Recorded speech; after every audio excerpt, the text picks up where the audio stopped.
This is all a cosmic accident if there is no God. Your number came up in a Monte Carlo game, buddy. You're a cosmic accident. That's all I am if there is no God. And that, sir, means you are alone in this universe. And that's why loneliness is very logical if there is no God. Logical. But if there is a God at the center of the cosmos who loves you, who gave you life, and who wants you to spend eternity with him in heaven, then all of a sudden, you're not alone in this universe. All of a sudden, there's a God who really does care about you, and he wants you to spend eternity with him in heaven. You will not believe what happened in this debate. Cliffe made his opponent quit debating and leave the campus in the middle of the conversation by overwhelming him with arguments and logic, making this one of the most iconic debates of Cliffe. He is the Son of God in that sense. But I feel like Son is being used very liberally in that concept. Good. He's more of an extension of God in my mind. So within the concept of the crucifixion or whatever, I would argue that it had to have happened for any, like, the salvation to ever occur. Good. And it was sort of a means, a sacrifice of oneself to oneself in order to save those beneath oneself. Good. Very hard concept, though, what you just said. You said, I think you said it very accurately. But what you just said, sir, is pretty deep. And it's pretty much of a mystery also, to some extent. But I think you said it rather well. Now, let me ask you, do you believe in this Jesus? I believe in a form of Jesus, yes, but not within the accepting Christian faith. Okay. What is the form of Jesus that you believe in? Well, that's a very multifaceted question because I have two competing theories within myself that make the most sense to me. Yeah. One of which is really just the concept of Jesus, and we all know there's records of his existence, obviously. Yes. Where he was, in a sense, somewhat of an extension of Yahweh, Jehovah, whatever you want to refer to him as. A newer God trying to sort of catch up to more established gods who have had pantheons for thousands of years in a sense of power, gravitas, belief, and whatnot. And that's really why the Christian faith skyrocketed after Jesus' death. It took 300 years, yes. However, that's a microsecond in a God's frame of reference. Are you familiar with the Gateway experience and various other MK Ultra sort of? No. So basically, the CIA kind of proved that God exists. The CIA did? Yep, through the Gateway experience, which was sleep therapy and stuff to introduce, get into a somewhat of a trance state, if you will. A very deep sense of meditation. Yeah. Sort of what Eastern philosophy has discussed for thousands of years within like the concept of Buddhism. Yeah. But basically, they discovered within this state and within a bunch of other tests of that nature, that sort of, I guess the best way to put it is your consciousness has a sort of footprint above oneself, sort of, dimension-wise. Right. That's what makes gods. Gods are a concept of belief. The more belief, the stronger the god. Every single god that exists exists because of the faith of those who come. You bet. Okay, I hear you. I'm going to answer you, and then Stuart's going to take it. I am really offended when I go into a lot of churches in America, and I see a picture of Jesus on the wall. What's the color of his hair usually? Brown or light dark blonde, right? What's the color of his eyes usually? Often blue, maybe brown. What's the color of his skin? Pretty white, pretty like mine. And I begin to wonder, who are we worshiping here? I go into other churches and I see a picture of Jesus on the wall and there's an American flag right beside it. Okay, I'm a proud American. I'm grateful for all the good that this country has done. I'm embarrassed by the evil that it's done at times. But I get a little concerned because I see Jesus and the American flag really tightly woven together. And then we got the other picture of Jesus. You know what that picture is? He's 6'1" white American male who happens to like basketball. Oh my goodness. I happen to be a 6'1" white American male, and I really like basketball. What am I doing? I am creating God in my own image. Now watch this. Hi, I'm Cliff. What's your name? I'm Jonah. Nice to meet you. Theodore. Good to meet you. No, Jonah. Harry? No, Bob. Stuart, Kevin. Okay, but stick with your name. What's your name? Jonah. Jonah. Okay, now why was I being rude to Jonah? Because I was an arrogant twit to the point of saying, I know your name better than you do, Jonah. And I'm going to create this guy according to my prejudices, which is Harry or Theodore. No, he's not Harry. No, he's not Theodore. Who is he? He's Jonah. And in order for me to have a relationship with Jonah, I'm going to have to accept who Jonah reveals himself to be. The same thing is true of God. If I create God in my own image, as a 6'1" white American male who likes basketball and has the American flag wrapped around him, I am a deceiver. I have to have the humility to allow Jonah to be Jonah, and I got to have the humility to allow God to be God. And Jesus Christ claimed to be God, speaking language that I, with my rational mind, can begin to understand. And this Jesus died, was buried in the tomb of Joseph of Arimathea, and 3 days later, he rose from the dead. The overwhelming evidence is Jesus Christ is reliable in a way that Jonah and Cliffe are not reliable. And that is why if Jonah puts his faith ultimately in Jonah, and if Cliffe puts his faith ultimately in Cliffe, we are making one humongous mistake. But if Jonah and Cliffe put our faith in Jesus Christ, based on the evidence that Christ is reliable in a way that Jonah and Cliffe together are not, that's a very wise decision to trust in Christ. Does that make any sense? Yes, sir. Good. All right, Now would let's you entertain me for a second? Yeah, go ahead. Would you look at your watch and tell me what time it is? Yes, sir. It is 2:12, but I think it's 2:11 because I'm a minute ahead. What does that time mean? In the overall scale of cosmological sense, what does that time mean? It means that time has a beginning, so there is a past, a present, and a future, and it means that I am locked into time. No. I think you're misinterpreting what I mean. What is 2:12 p.m.?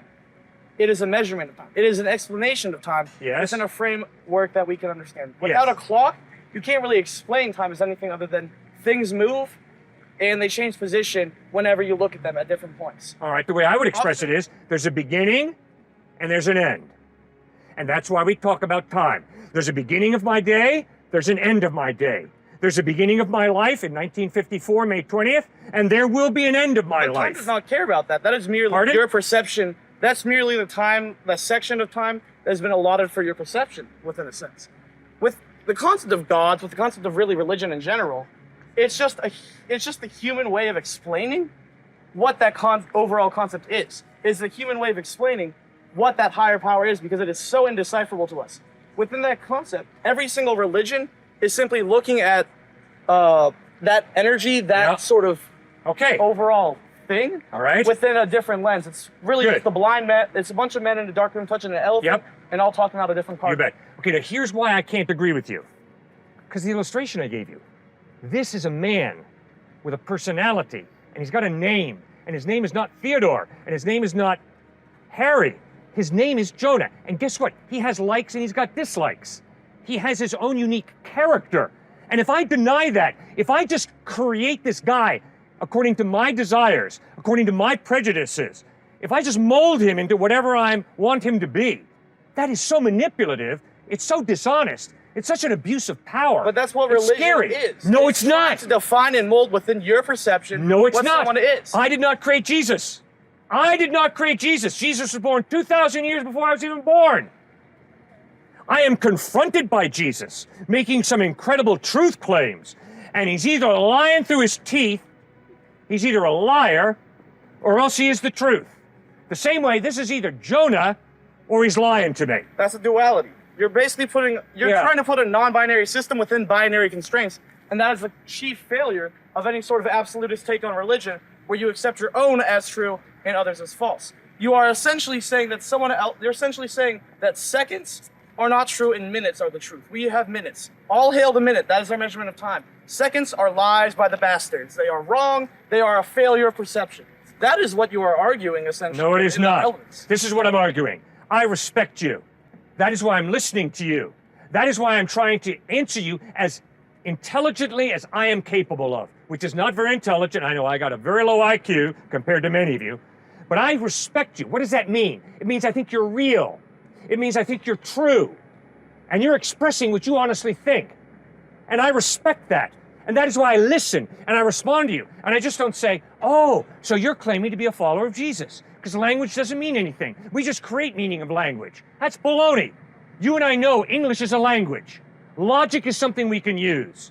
That's why we can have an intelligent conversation. And if I dismiss you with, oh, what you said was you're a believer in Jesus, I'm a stinking liar. That's not what you said. Do you understand? Reality, truth. Jonah is real. You are real. I am real. And guess what? Jesus Christ is real. Real historical figure. Now, he made some audacious claims. Now, we got to figure out, was he lying Or was he speaking the truth? Well, that's really where your issue lies in, is that whenever you observe something, anything, Yes? you change its fundamental nature. Observation alters anything. That's why light behaves the way it does. Looking at something changes it. The position Looking of at an electron what does that can be mean? recorded. If I look at the tree, how does that change the tree? Because when you're not looking at it, it could be anything else. You don't No! know. That's where we disagree. This is Jonah. I don't care if I call him Teddy, Harry, Philip. No, I'm wrong. I am wrong. This is not Teddy, Philip, Harry. This is Jonah. And if I say Jesus was a nice teacher, and that's all, I'm wrong. He claimed to be God in human form. He's either a liar, not a very good teacher, a manipulator, saying, oh, by the way, if you don't believe in me, you're going to go to hell. That's not a good teacher. It's a pretty manipulative guy. Unless he's speaking the truth. And if he's speaking the truth, you better investigate him and figure out, is he reliable or is he not? And that tree, sir, exists even if I deny it. Guess what? That tree's not there. That tree's not there. That's a lie. The tree is there. Now that I'm facing you with my eye closed, I Yes. do not see the tree. Therefore, the tree within my perception and my reference frame does not exist. And that's called ignorance on your part. That is not ignorance. Yes, it My is. The perception- tree is really there. Ignorance. You've already seen the tree. Yes. You've already seen the tree, so you I know see the tree is there. When I look at it again, yes, it is there. Right. However, anytime I'm not directly observing it, I have no way of proving that exists. Prove to me right now that your hand exists. I cannot. Exactly. I cannot That is- prove anything. That is fundamentally the impediment, like the sort of. No, wait a second. Just because I can't prove him does not mean he does not exist. And guess what? I can know George. Because although I can't prove 100% that he's here, there's enough evidence of my eyesight, there's enough evidence of talking with him yesterday that I'm convinced he's a real guy. And guess what? What makes life going round and round is developing a relationship with George, with Jonah, with Margot, with my brother from Nigeria, That's your from loving people and trusting that they're real people. They're not just apparitions that I have when I happen to be looking at them. Isn't that right? That's consciousness trying to explain itself. Really what you're getting at. Okay, I got a good. bus to catch, but I will leave you with this. Yep. Fundamentally, Yeah. every single cell, all of life Yes. exists to proliferate further. That is the main prime directive of life. Everything subsequent to that is all just evolutionary traits, all just things that have been evolved. Consciousness was evolved because it gave us an advantage, because it allowed us to have luck, it allowed us to have faith, it allowed us to make things stronger than ourselves by multitudes. It allowed us to create gods. The reason that consciousness exists is because with consciousness, you can make things so much stronger, so much more permeable, so much more powerful and intangible and Yeah. undestroyable than yourself, Yeah. that with it, you completely change the ballgame evolutionary. That's what consciousness represents. It is the nuclear bomb. It is the atomic bomb of the evolutionary arms race. Okay, good. And Jesus agrees with you. Consciousness is crucial. But Jesus says that there's more to life than just being conscious. I am responsible to love God and to love Jonah. Relationships. All right, Stuart, what do you think? You've been listening. Their opponent left while losing the argument, but the debate wasn't over. Stuart had to step in and finish off the unrealistic views of the quitter. Comment if you think Stuart was right. Well, consciousness is actually the biggest argument against naturalism and against evolution as just a macro worldview in and of itself without God. Because you cannot get to an immaterial truth, abstract thinking through consciousness just from a material, naturalistic perspective. So I find it very interesting that he just went that route, because just about any scientist I know would have strongly disagreed with him, theist or atheist. But he brought up some fascinating points when he talked about the blind men and the elephant. What he was saying, and I feel bad disagreeing with him right now, or poking holes in his perspective. But when he talks about the blind men and the elephant, that claim is that he is the only bright, he is the only omniscient one to look down at the 90% of the world that is religious, abides by one major world religion, and says, you are all blind, holding different parts of an elephant. Do you know how arrogant that claim is? That is scary. That's a claim that came from the Western Enlightenment, and it's still a construct in and of itself, you can call it a religion, that says I've got it all right as an individual, and all of you have it all wrong around the world. So it's scary to me to make that statement. Then thirdly, his whole point on all of these religious systems, and that it's just religion, everybody straining to get to a truth. Yes, that's exactly right. I would say, even though he doesn't buy into one of the major world religions, he is religious himself. Just listen to him talk. Religio in the Latin means to bind things together. He was binding his truth together in terms of consciousness, in terms of thinking through whether that is an illusion, that tree over there, or not. He is binding things together. He is religious.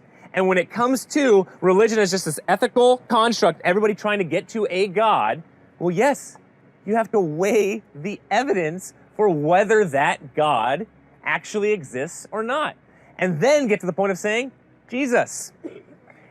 Now, it's so interesting that he went the whole route of Constantine was the one that gave Christians real power to go out in the 300s AD, through around 325. That is absurd. There were so many thousands of Christians worldwide before Constantine, it was scary. Jesus Christ himself, in complete poverty, weakness, was able, look around today, you take away the Bible, take away Christianity, how Jesus has impacted art, music, creative arts, humanities, and even science.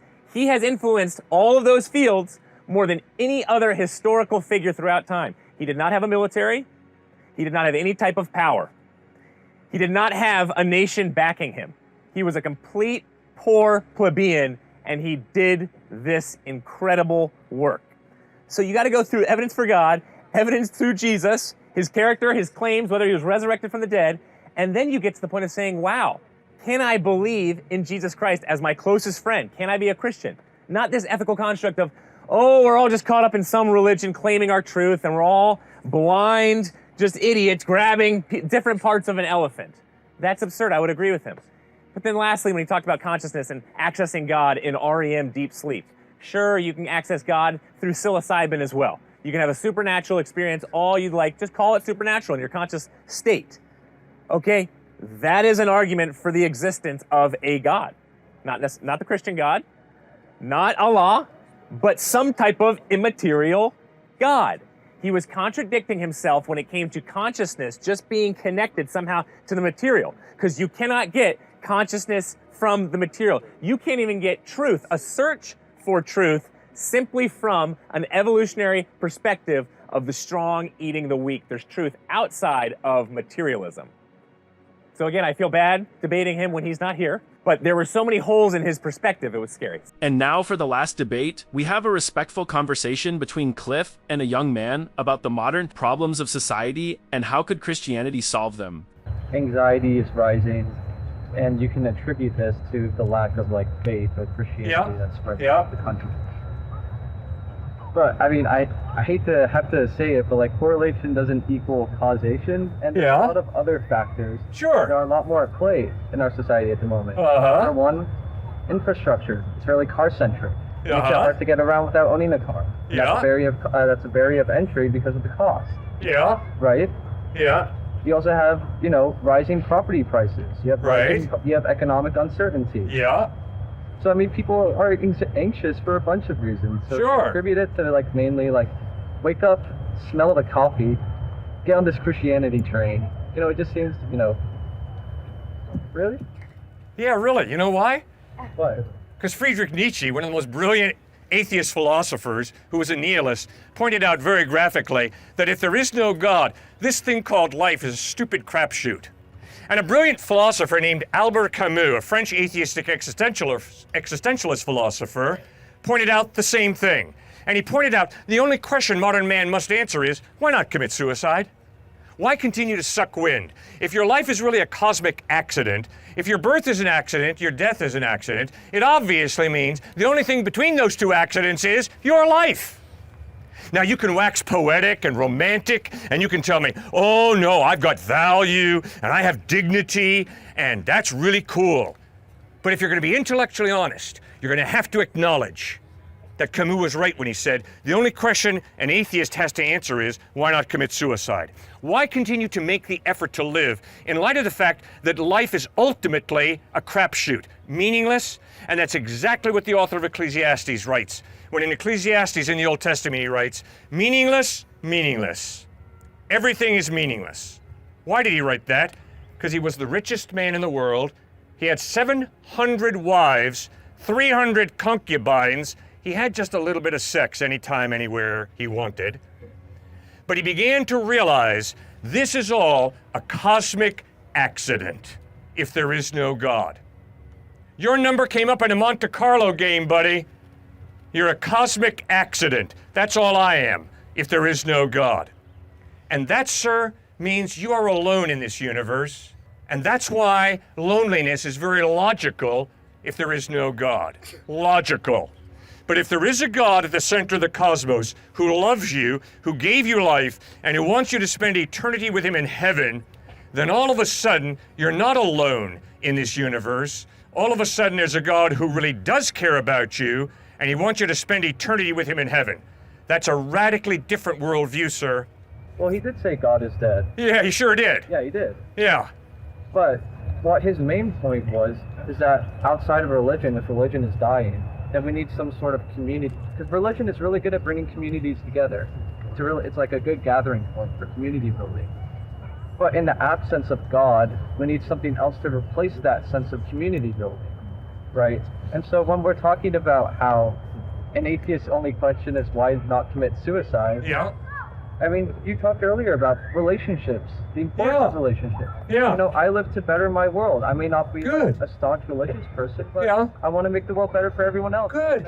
Who defines better? Well, You want to make the world better. Great. Who defines better? Well, we can look at different characteristics about the world. Yeah. I want people to be richer. Great. I want the quality of life to be Great. What happens if I want to be richer and I'm going to use these three guys to make me wealthy by stealing what they have? I hope you don't have a problem with that, because morality is relative.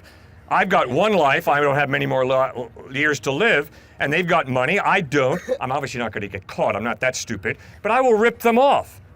What's wrong with that? That's what I say is better. Well, then, yeah, morality is relative. Thank you. It's a moral system that is correct. And the predominant moral system that most people believe in, they would say, yeah, scamming people is wrong. Murdering people is wrong. Like, morality isn't just given to us by God. We kind of make it for ourselves. And we have different moral systems that follow different principles. No, sir, that's not my point. My point is, if I rip him off, and rip him off, is that relatively okay or relatively wrong? Or is that objectively wrong for me to steal from him, and steal from him? Now, all of my atheist friends live as if it's objectively really wrong to rip him off, and rip him off. The problem is, my atheist values are incompatible with their worldview, because their worldview says there's no mind prior to the human mind who defines objective morality. So it's all relative, which means it's okay for me to rip him off if today I say it's better for me to rip him off. And if tomorrow I say it's not better to rip him off, then that's true for tomorrow. But it's all relative. But if there is a God who's eternal, whose character is holy and just and good, then be it today or tomorrow, it's evil for me to rip him off, and him off. Well, that's because the majority of people and the laws that we're founded upon in this country, and hopefully the rest of the world, to be honest, are saying that, okay, ripping people off is wrong. That's a moral relativism that people have come up with, that ripping people off is wrong. Now, there's going to be some, like, scammy people in the world, like the Wolf of Wall Street dude probably, who's like, yeah, ripping people off is okay. But that's moral relativism, because people just have differing viewpoints, but most people agree on some viewpoints, and then we enact laws on those viewpoints. You, sir, are living, like my good atheist friends, off the fumes of the Judeo-Christian ethic. The teachings of Jesus make so much stinking sense that you want to live them out.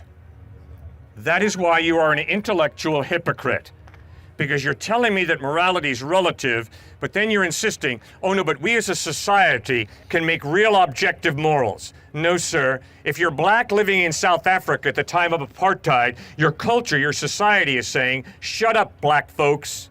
If you're a Jew living in Nazi Germany at the time of the Holocaust, your culture is saying, you are inferior, you Jews.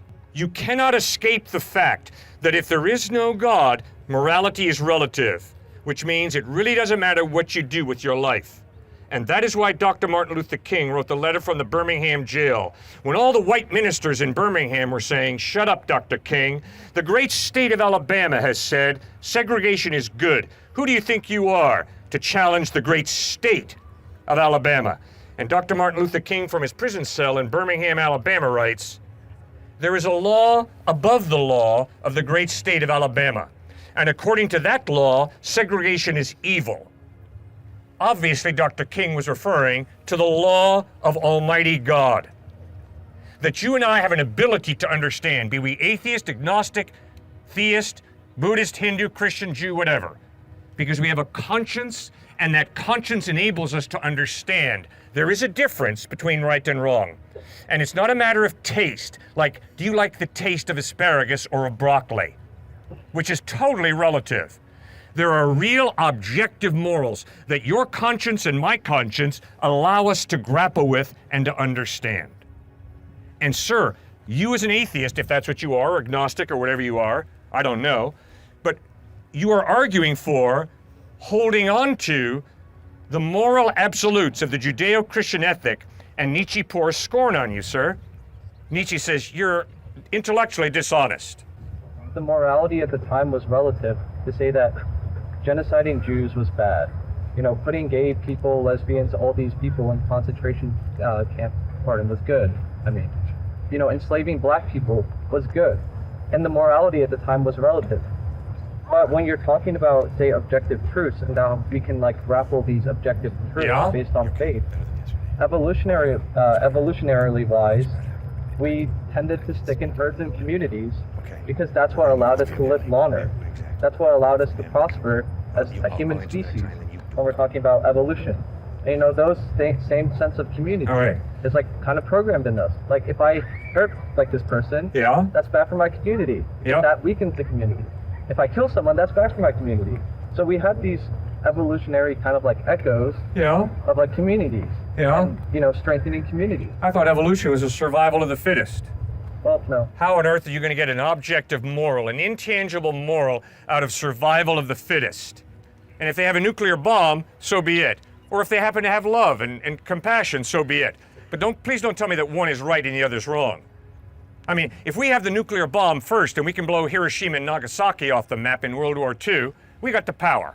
Let's be real honest, we got the power as an American culture. But if you have 5 humans with spears attacking the bear, you're going to kill the bear. Good. Survival of the fittest.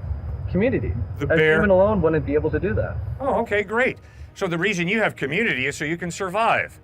The basis of community is not let's survive. You scratch my back, I'll scratch your back. Christ says, no. Christ says, you stick the knife in my back, I'm still going to scratch your back. That's sacrificial, unconditional love. Christ contradicts survival of the fittest. And Christ says, I've enabled you to be a human being to really sacrifice for another person. Oh, I don't need sacrifice. Really? What do you think your mama did when you were a newborn? She sacrificed the living daylights out of her life for you. Don't give me this gibberish. Oh no, I don't need sacrifice because I'm a self-sufficient, autonomous person. Give me a break. Wake up and smell the coffee. Someone provided for you, and sir, I dare say, about 50 to 60 or 70 years from now, if you're still alive, someone is going to have to be providing for you. Dementia and Alzheimer's are mean. The aging process rips you to shreds, and it's already in the process of ripping me to shreds, I can promise you. All right? So I need people, and you need people, but the basis of caring for each other is not, I need you. No, it's to wake up and smell the coffee. I need love. I need compassion. I need community. Thank you so much for taking the time. I respect you tremendously. Thank you, sir. That was all for today, guys. Don't forget, So like and subscribe if you enjoyed the content and want to see more Christianity debates. Thank you for watching. Have a great day.